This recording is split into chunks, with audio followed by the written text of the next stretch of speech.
Yeah, I think the biggest problem, and it's a problem we get at the track, is things like acidosis. You know, if you're going to run your dog a couple of times in a day without the appropriate drinks and electrolytes and that through the day, then you run a bigger chance of getting, whether it's acidosis or cramping and that sort of thing. And it gets down to, you know, just the electrolytes and making sure that the dogs are fit for purpose, you know, and if they're running in heat and running a number of times in the day, you know, it's something that you've got to be very careful with.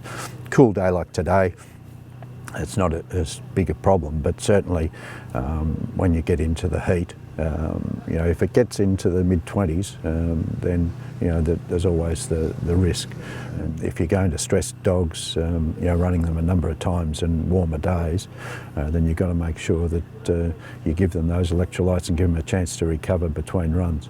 You probably don't get the wrist injuries that you would on a circle track. You can still get hock injuries and that sort of thing because they're driving so hard, and occasionally, you know, you get back muscle injuries. So it's important to make sure that the dogs are warmed up properly to make sure that you're not getting those muscle injuries.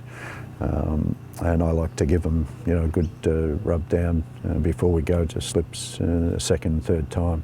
It's not so important the first time, they don't have that lactic acid build up in their muscles, but after they've run once or twice in a day, I think it's important to put a bit more time into the warm up and cool down.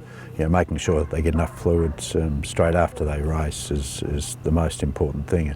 As I said, I make sure I give them a cup of electrolytes and some sort of energy drink after the first and second stage. After the third course, you know, you've got to give them access to unlimited electrolytes and then water, and then just watch them. It's important to watch them. If they start drinking too much, well, it's a good sign that you've got a problem. So it's then important to take the necessary steps.